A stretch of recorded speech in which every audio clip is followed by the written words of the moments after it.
নতুন পালতে চায় তাদের উদ্দেশ্যে আমি বলবো, মানে দালাল দিয়ে গাভী কিনলে আপনার সবচেয়ে প্রথম হলো দালাল দিয়ে গাভী কিনে যাবে না। নিজের অভিজ্ঞতাতে নিজের যে একটা গাভী গেছে নিজের পছন্দ মতো যে গাভীটা আপনি দালাল বললো যে গাভীটা 20 কেজি দুধ দিব, কিন্তু আসলে 20 কেজি দুধ পাওয়া যায় না, দুধ পাওয়া যায় 5 কেজি।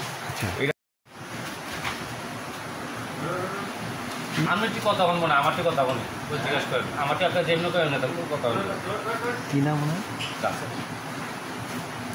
আসসালামু আলাইকুম রাসেল ভাই, কেমন আছেন? জি ভাই, ভালো আছেন? ভালো আছেন ভাই? জি ভালো। কতদিন ধরে আপনি এই খামারটা পরিচালনা করতেছেন? আমার প্রায় 3 বছর চলতেছে আর কি খামার। 3 বছর না? কয়টা আছে গাভী এখানে? এখানে আপনার 4টা আছে আর আমার ওইদিকে একটা সেট আছে আর কি। আচ্ছা, এগুলো কি কি জাতের কি জাতের এগুলো? মিডিয়াম করস। এখন বর্তমান কী অবস্থা গাভী লালন পালন করতেছেন বা বাজারে কী অবস্থা দুধের? আমার এইদিকে বাজারে দুধে আপনার 60 টাকা আমরা কেজি পাই আর কি। আচ্ছা, 60 টাকা 70 টাকা এরকম আমরা বিক্রি করতেছি। আচ্ছা, তো এই যে গাভী লালন পালন করতেছেন বা যারা নতুন গাভী লালন পালন করছে বা এরকম মিনিমাম 2-4-10টা দিয়ে গাভী খামার করতে চায়, তাদের উদ্দেশ্যে যদি আপনি আপনার অভিজ্ঞতার আলোকে বা এখানে যারা ইনভেস্ট করতে চায় ইনভেস্ট করে লাভবান হবে কি না, এই উদ্দেশ্যে যদি আপনার একটা অভিজ্ঞতা শেয়ার করেন। যারা নতুন পালতে চায় তাদের উদ্দেশ্যে আমি বলবো, মানে দালাল দিয়ে গাভী কিনলে আপনার সবচেয়ে প্রথম হলো দালাল দিয়ে গাভী কিনে যাবে না। নিজের অভিজ্ঞতাতে নিজের যে একটা গাভী গেছে নিজের পছন্দ মতো যে গাভীটা আপনি দালাল বললো যে গাভীটা 20 কেজি দুধ দিব, কিন্তু আসলে 20 কেজি দুধ পাওয়া যায় না, দুধ পাওয়া যায় 5 কেজি। এটা নিজে আপনাকে বুঝতে হবে যে গাভীর আসলে এটা দুধ কতটুকু হবে বা এটার দেখা গেছে আপনার ফিজিয়াম জাতের যে জার্সিগুলা যে গরুগুলো এগুলি আপনার লাভবান বিষয়। আপনি শুধু কর্মচারীর উপরে দিয়ে রাখলে না, নিজে পরিচালনা করতে হবে। চমৎকার। কর্মচারীর উপরে দিয়ে রাখলে আপনার দেখা গেছে খানা 5 কেজির জায়গা 7 কেজি দেয়, 5 কেজির জায়গা 3 কেজি দেয়। এই কারণে যারাই গাভী পালবো বা গরু পালবো নিজে শ্রম দেওয়া খানাগুলো নিজে মনিটর করতে হবে। যদি নিজে পরিশ্রম না করে মনিটরিংগুলো নিজে করতে হবে। এবং কাঁচা ঘাস লাগবে, কাঁচা ঘাস যদি না রাখে তাইলে গাভীর প্রধান যে প্রোটিনটা অনেকেই খড় খাওয়ায়, খড় কিন্তু মাত্র 3%, কাঁচা ঘাসে 15 থেকে 18% হলো প্রোটিন ফাইবার আছে। আমার প্রায় 3 কানি ঘাস আছে, কাঁচা ঘাস প্রায় 3 কানি। কি জাতের ঘাসটা? আচ্ছা, ওই ঘাসটা খাওয়াচ্ছেন তাই না?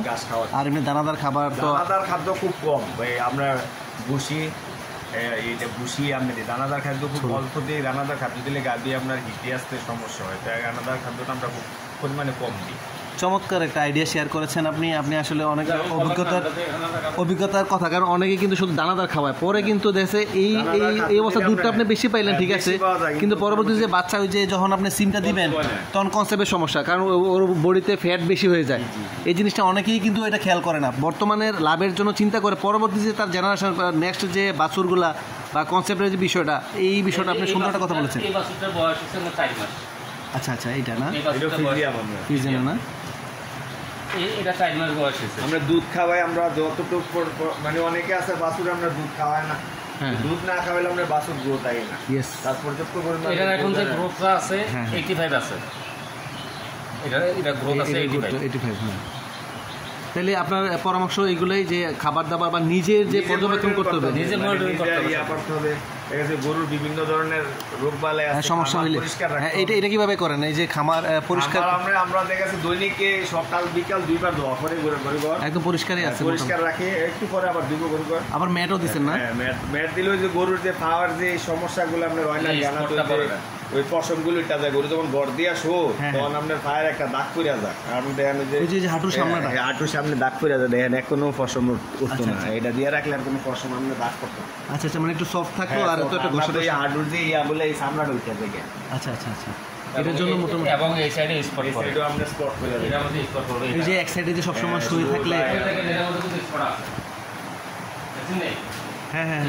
এই যে অলরেডি এটা চামড়া বড় গরু আপনার একটু ইয়া না দিলে ম্যাট না দিলে আমরা স্পট করে দেয়। আচ্ছা, গরু ঘাই বেঁচে লাইছে আপনার ওই যে লসে খাইতে নিজে থাকে না, কিছু কমাই ফেলছে মনে করেন ওই মেম্বার তো রানিং মেম্বার। আচ্ছা, তো লোকে আর কত টেক কেয়ার করে।